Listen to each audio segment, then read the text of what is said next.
Assalamualaikum warahmatullahi wabarakatuh.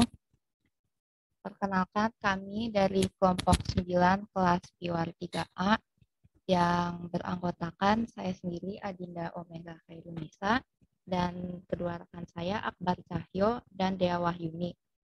Pada kesempatan kali ini kami akan mempresentasikan tentang country list Korea Selatan. Yang akan dibahas pada presentasi kali ini adalah pengertian risiko dan country risk. Kemudian di bagian pembahasan ada politik, ekonomi, iklim bisnis, dan keuangan. Dan yang terakhir adalah kesimpulan dari topik yang dibahas. Pertama, yaitu tinjauan pustaka. Menurut Hanafi, risiko merupakan besarnya penyimpangan antara tingkat pengembalian yang diharapkan dengan tingkat pengembalian aktual. Sedangkan country risk, seperti yang dikemukakan oleh Madura, merupakan karakteristik risiko dari sebuah negara, termasuk kondisi politik dan keuangan dari negara tersebut yang mempengaruhi cash flow dari perusahaan multinasional. Bagian kedua yaitu sudah memasuki pembahasan. Republik Korea atau yang biasa dikenal dengan nama Korea Selatan merupakan sebuah negara di Asia Timur yang terletak di bagian selatan semenanjung Korea. Korea Selatan merupakan negara maju. Sejak abad ke-21, Korea Selatan telah terkenal dengan budaya popnya yang berpengaruh secara global, khususnya dalam bidang musik, seperti K-pop, dan drama TV, dan juga bioskop, sebuah fenomena yang disebut dengan Korean Wave atau Hallyu. Hukum di Korea Selatan adalah negara demokrasi konstitusional dengan sistem hukum campuran yang menggabungkan antara hukum perdata Eropa, hukum Anglo-Amerika, dan pemikiran klasik Tiongkok. Untuk struktur pemerintahannya, Korea Selatan ditentukan oleh Konstitusi Republik Korea.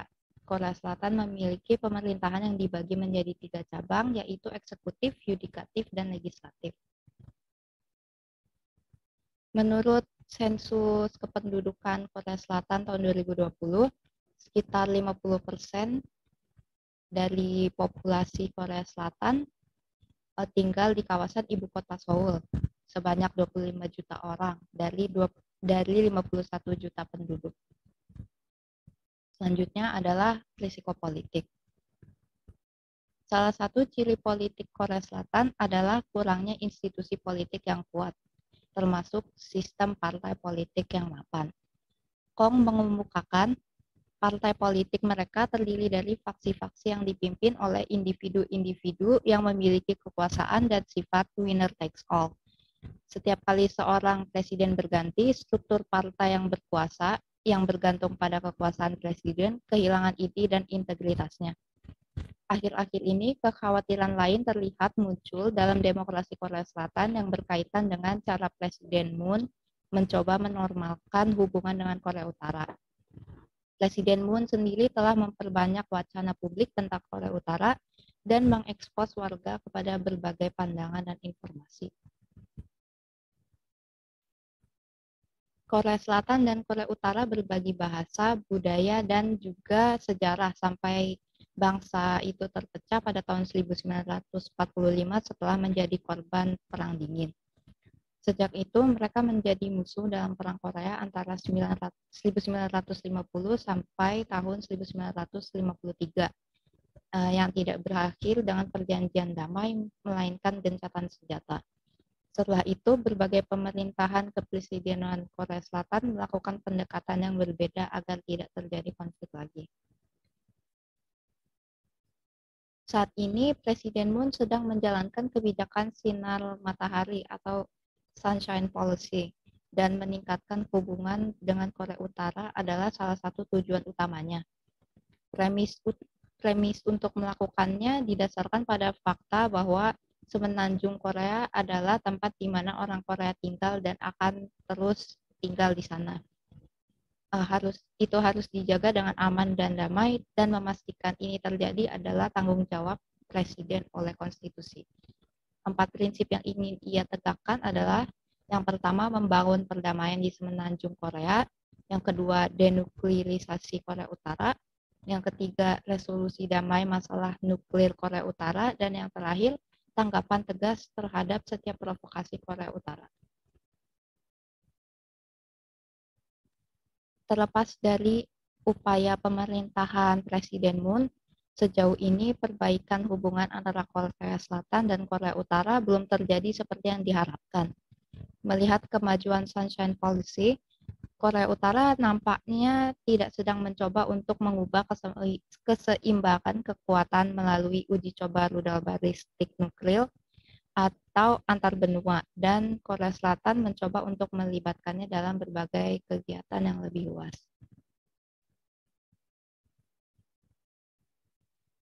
Bagian selanjutnya adalah risiko ekonomi. Berikut adalah analisis SWOT dari negara Korea Selatan. Kekuatan dari Korea Selatan yaitu sebagai berikut. Pertama, kemampuan Korea Selatan yang kuat untuk menghadapi krisis ekonomi dalam waktu yang sangat singkat berkat fleksibilitas ekonominya. Kedua, kualitas infrastruktur yang baik secara tingkat penelitian dan pengembangan yang tinggi menjadi nilai tambah yang penting bagi investor. Ketiga, tenaga kerja sangat terampil. Keempat, Korea Selatan memiliki sistem pendidikan yang tinggi, sistem pendidikan tingkat tinggi, dan kemudian pengembangan kecerdasan atau AI dan teknologi 5G.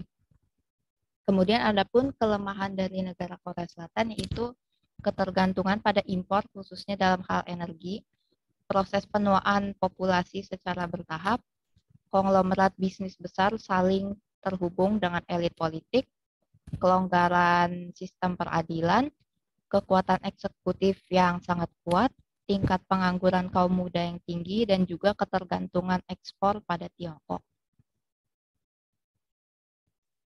Peluang dari negara Korea Selatan yaitu respon efektif terhadap COVID-19 menempatkan Korea Selatan pada posisi ekonomi yang lebih baik dibandingkan negara lain. Kemudian, keterlibatan tinggi Korea Selatan dalam teknologi membuatnya menarik bagi investor.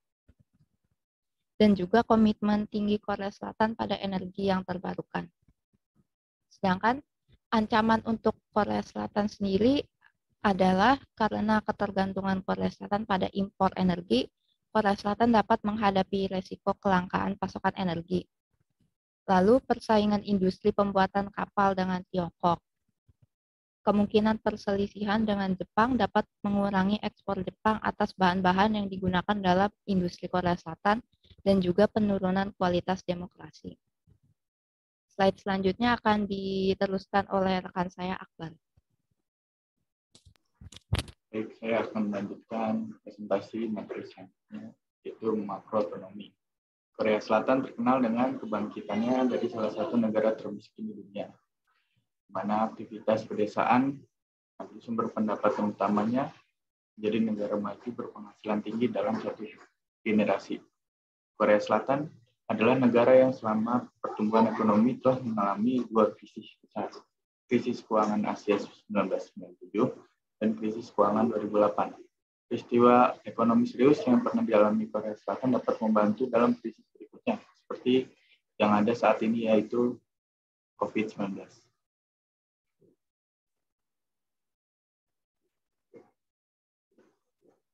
GDP. Timbulnya pandemi menyebabkan kemerosotan sebesar minus 1% dari pertumbuhan GDP real pada tahun 2020, yang mengkhawatirkan karena tidak ada peristiwa seperti itu yang terjadi sejak krisis keuangan Asia. Kemerosotan ekonomi Korea Selatan pada tahun 2020 secara signifikan lebih kecil dibanding dengan sebagian besar negara maju lainnya karena pengelolaan krisis yang baik. Menurut IMF Oktober 2020, pertumbuhan GDP diperkirakan akan bangkit kembali menjadi 2,9% pada tahun 2021. Dalam update terbaru pada Oktober 2021, diproyeksikan tumbuh 4,3% tahun itu. Untuk tahun 2022, pertumbuhan GDP real adalah menjadi 3,3% yang diharapkan. Peningkatan ini kemungkinan akan terjadi karena langkah-langkah yang diambil Korea Selatan selama bulan-bulan kritis pandemi dan yang bersedia untuk mengadopsi. Tingkat inflasi. Average consumer price persen per tahun telah menurun pada tahun-tahun sebelumnya, mencapai 0,4% pada 2019 dan menjadi angka terendah dalam grafik IMF. Penurunan harga ini disebabkan oleh penurunan nilai produk pertanian dan stabilisasi produk minyak bumi. Menurut Badan Statistik Resmi Korea Selatan, pada tahun 2020 tumbuh menjadi 0,5% dan berada di 2,2% pada tahun Oktober 2021. Sementara itu diproyeksikan sebesar 1,6% pada tahun 2022. Tingkat pengangguran. Dengan datangnya pandemi, pengangguran naik menjadi 3,9% pada tahun 2020. Pemerintah memberi subsidi untuk tunjangan pengangguran mencapai $917 juta pada Juni 2020 dan pada 22 September 2020, Majelis Nasional mengadopsi anggaran tambahan keempat untuk mendukung usaha kecil dan UKM 3,9 triliun dan dukungan lapangan kerja 1,5 triliun. Situasi pengangguran akan tergantung pada kebijakan seperti yang diumumkan oleh pemerintah pada 14 Juli 2020. Kesepakatan baru Korean New Deal, yang bertujuan untuk menciptakan lapangan kerja, atau pada 2 Maret 2021, pemerintah mengusulkan anggaran tambahan sebesar 15 triliun won, 0,8% dari PDB, di mana beberapa tindakan akan mencakup bantuan bagi pemilik usaha kecil dan pekerja yang terkena dampak. Tanggapan terhadap krisis global. Indikator menunjukkan Korea Selatan memiliki kapasitas yang cukup untuk keluar dari sebuah krisis.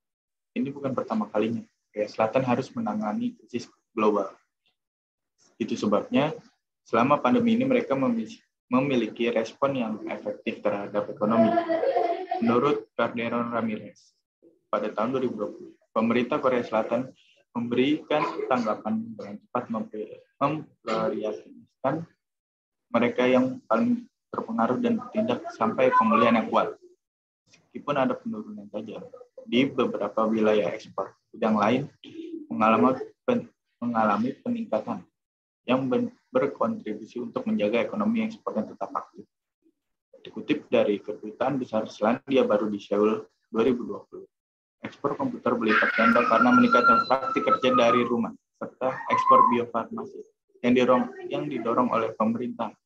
Permintaan yang kuat untuk alat tes diagnostik COVID-19 buatan Korea Selatan. Selanjutnya, materi iklim bisnis. Gambaran umum, iklim bisnis Korea Selatan berada di peringkat 5 dari 190 ekonomi menurut ukuran Kementerian Berbisnis Bank Dunia. Korea Selatan mengungguli sebagian besar ekonomi maju lainnya di semua bidang bisnis, terutama menyelesaikan kebangkrutan, menegakkan kontrak, dan mengakses listrik yang cukup.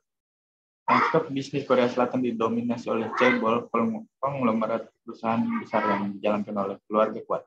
Chaebol mendominasi ekonomi dan menyumbang hingga 90% dari GNP Korea. Mereka sering diteliti pengaruhnya dalam politik Korea.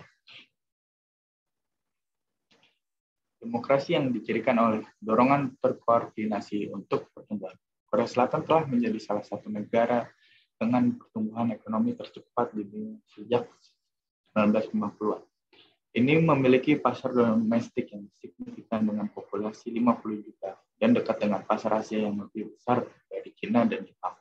Berbeda dengan Cina, Korea Selatan adalah negara demokrasi maju yang menawarkan lingkungan bisnis kurang berisiko bagi mereka yang ingin memasuki pasar Asia.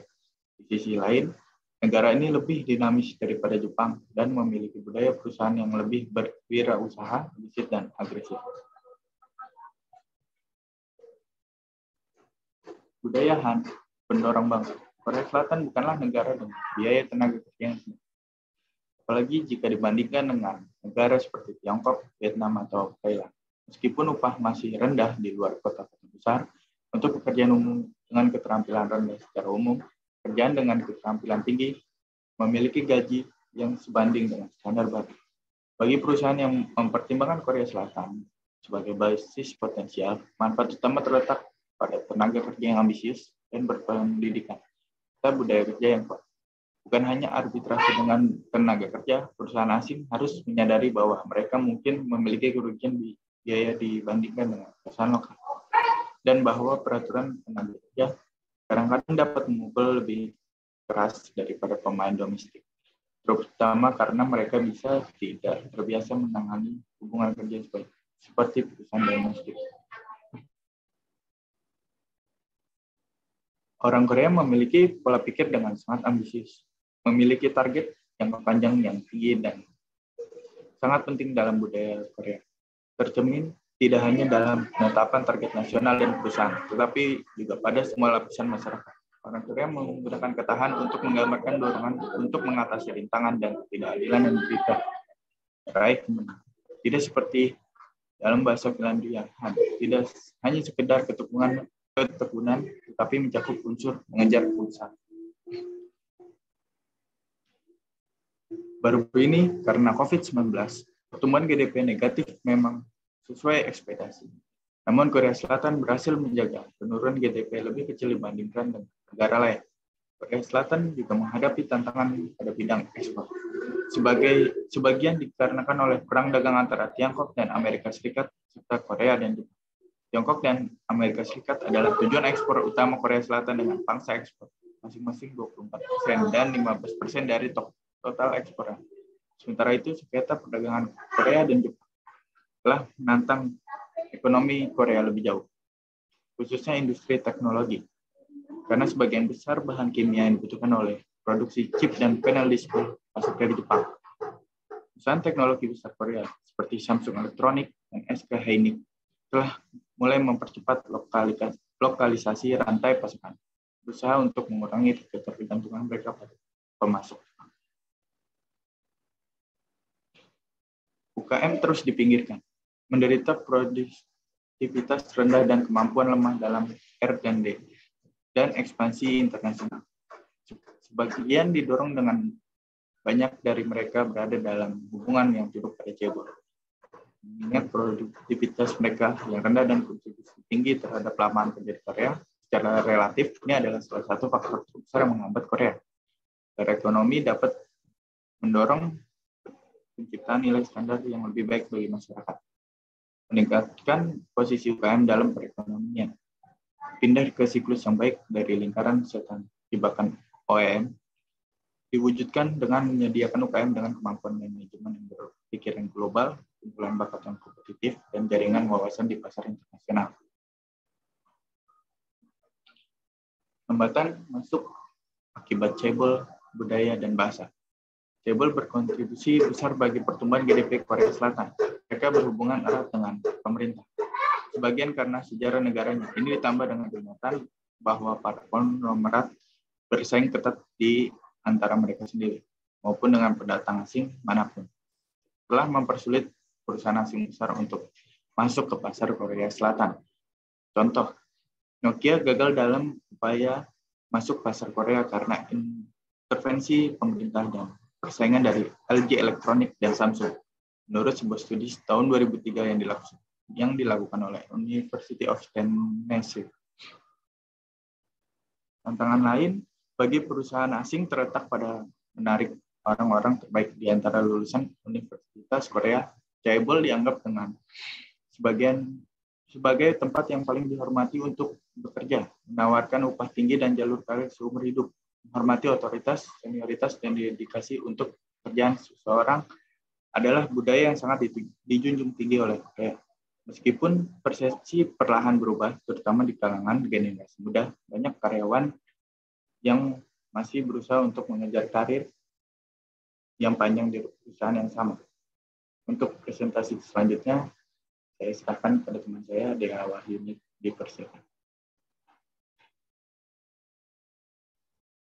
Ya, tantangan selanjutnya yaitu budaya bisnis dari negara Korea Selatan. Rasa nasionalisme dapat ditemui secara luas melampaui pemilihan pekerjaan. Perusahaan asing mungkin kesulitan menemukan klien, perusahaan besar Korea Selatan seringkali lebih memilih produsen dan pemasok lokal. Untuk sebuah negara yang didominasi oleh beberapa konglomerat global, lingkungan bisnisnya memiliki sedikit keragaman budaya. Pengetahuan bahasa Korea merupakan persyaratan bagi pendatang karena bahasa Korea masih menjadi bahasa bisnis utama. Selain itu, mengetahui orang yang tepat sangat penting untuk membangun hubungan bisnis. Banyak perusahaan Korea mengatasi hal ini dengan menunjuk seorang manajer negara asli Korea. Namun, hal ini dapat berdampak negatif, yaitu munculnya budaya lokal yang tidak sesuai dengan budaya internasional dan cara kerja perusahaan. Selanjutnya, untuk memasuki negara Korea Selatan ini ada peluang, tetapi butuh strategi masuk yang solid dan pemahaman tentang pasar dari negara tersebut. Pendatang pasar dapat menargetkan ceruk yang tidak dimasuki oleh para cebol, baik secara langsung atau melalui jaringan pemasok mereka. Perkembangan baru-baru ini di sektor startup IT juga dapat memberikan peluang baru bagi perusahaan asing yang tertarik untuk memasuki pasar Korea Selatan. Kemunculan Android dan iOS memulai sebuah revolusi yang telah menciptakan peluang baru bagi usaha rintisan untuk berkembang. Dengan telekomunikasi, broadband nirkabel, dan infrastruktur TI yang sangat berkembang, lingkungan ini menyediakan akses pasar yang lebih mudah bagi pemain independen dan inovatif. Perusahaan IT asing di Korea Selatan dapat memperoleh manfaat dari pasar domestik yang besar. Selanjutnya, proses perekrutan dan pemasaran sangat penting dalam fase awal. Sifat lingkungan bisnis Korea Selatan menjadikan perekrutan orang yang tepat sebagai faktor penting untuk memasuki pasar yang sukses.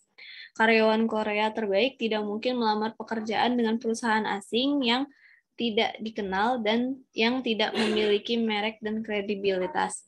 Di sisi lain, budaya bisnis sangat bergantung pada hubungan pribadi, menjadikan pasar yang sulit kecuali perusahaan memiliki staf terbaik yang terbiasa dengan budaya bisnis lokal dan dengan jaringan yang tepat.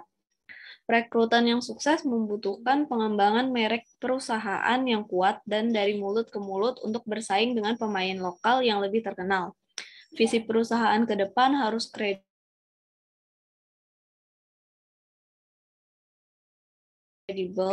memenuhi karakteristik unik dari lingkungan bisnis Korea Selatan. Mengakhiri ini dengan menawarkan keseimbangan lebih baik dapat mengalihkan keuntungan perekrutan ke perusahaan asing.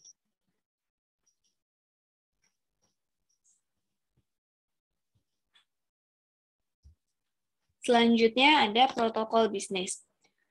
Yang pertama yaitu orang Korea Selatan lebih suka berbisnis dengan orang-orang yang memiliki hubungan pribadi dengan mereka. Oleh karena itu, sangat penting untuk diperkenalkan oleh pihak ketiga.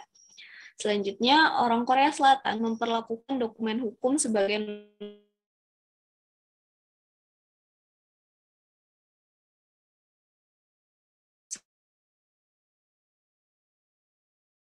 pahaman dan memandang kontrak sebagai pernyataan definisi kesepakatan orang lain. Hal-hal sensitif mungkin sering diangkat secara tidak langsung melalui perantara. Yang keempat, siapkan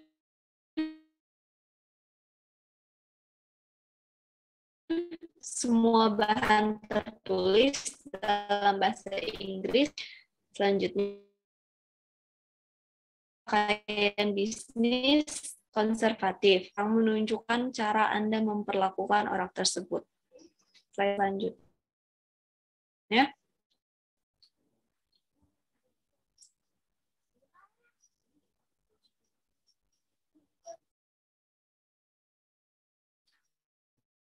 Selanjutnya saya akan membahas mengenai keuangan komersial domestik, bank regional, dan bank khusus termasuk bank pembangunan Korea, Federasi Koperasi Pertanian Nasional, Bank Industri Korea atau IBK, dan Bank Perumahan Korea.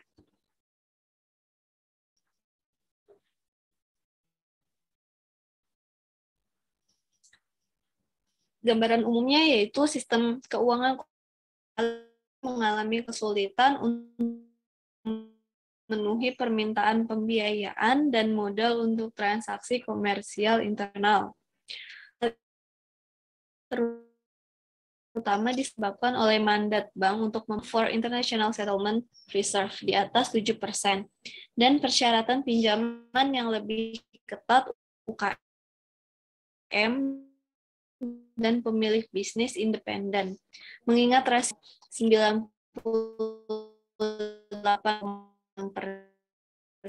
pada tahun 2021, perusahaan asing yang memulai operasi dengan mitra Korea seringkali perlu menginvestasikan sumber daya keuangan untuk usaha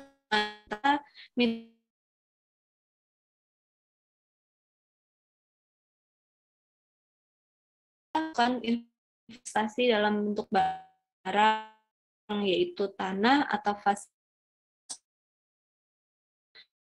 bagian.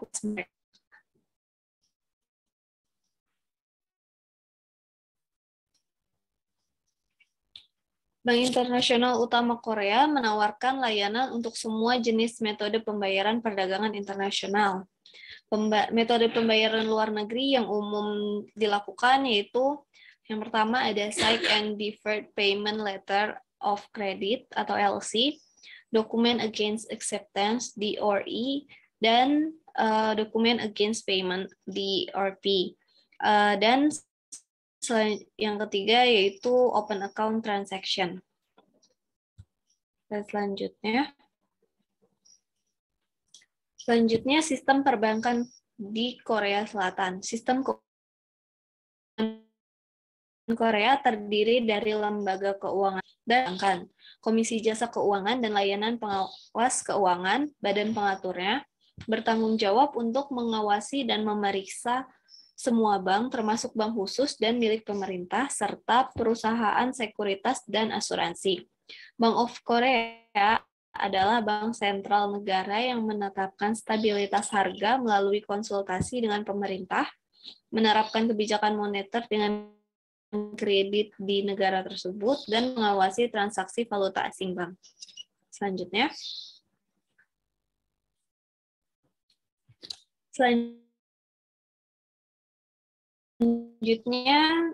kontrol valuta asing. Meliberalisasi kontrol valuta asing sejalan dengan tolak ukur Organisasi Kerjasama dan Pembangunan Ekonomi OECD. Sebuah perusahaan asing yang berinvestasi di bawah ketentuan Undang-Undang Promosi Modal Asing dijamin untuk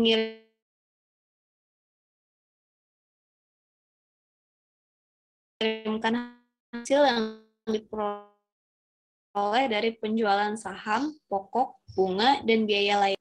Perusahaan asing yang tidak berinvestasi di bawah FCPA harus memulangkan dana melalui bank devisa resmi setelah mendapat persetujuan pemerintah.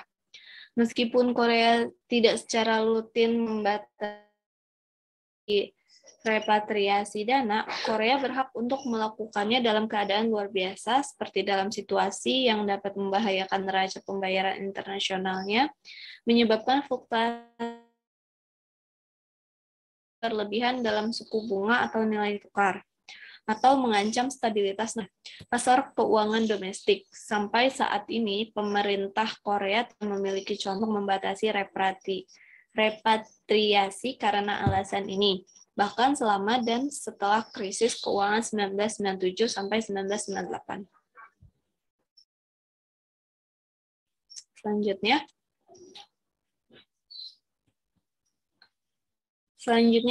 kesimpulan. Jadi kesimpulan dari presentasi kali ini yaitu risiko negara di Korea Selatan rendah, menunjukkan kemungkinan bahwa ia tidak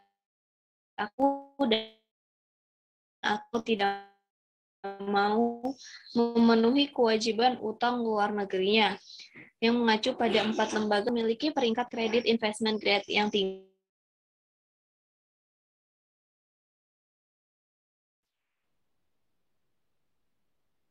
Yang kedua, yaitu risiko politik juga rendah dan terutama didorong oleh ketegangan lama dengan Korea Utara. Tetangganya yang lebih besar, termasuk Tiongkok dan Jepang, telah menyebabkan gangguan ekonomi sesekali. Namun, dalam negeri relatif stabil.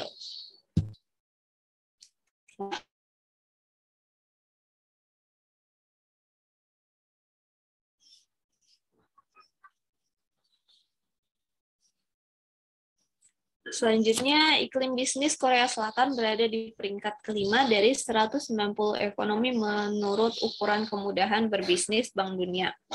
Korea Selatan mengungguli sebagian besar ekonomi maju lainnya di semua bidang bisnis, terutama menyelesaikan kebangkrutan, menegakkan kontrak, dan mengakses listrik yang cukup. Risiko pengambil alihan rendah, menurut pernyataan iklim investasi AS, Korea Selatan mengikuti prinsip-prinsip hukum internasional yang diterima secara umum sehubungan dengan pengambil alihan. Hukum Korea Selatan melindungi properti perusahaan yang diinvestasikan asing dari pengambil alihan atau permintaan. Selanjutnya yang terakhir yaitu institusi fiskal, moneter, dan regulasi yang sangat kuat. Sebagaimana tercermin dari rekam jejak pengelolaan ekonomi yang kuat, tetapi indikator tata kelola sedikit lebih rendah daripada kebanyakan negara maju lainnya. Secara khusus, korupsi tetap menjadi kendala yang signifikan pada lingkungan kelembagaan dan melakukan bisnis. Hal ini mencerminkan sebagian persepsi tentang pengaruh yang tidak proporsional terhadap ekonomi dan pemerintah. Sekian presentasi dari kami. Kurang lebihnya mohon maaf. Wabillahi taufiq wal hidayah. Wassalamualaikum warahmatullahi wabarakatuh.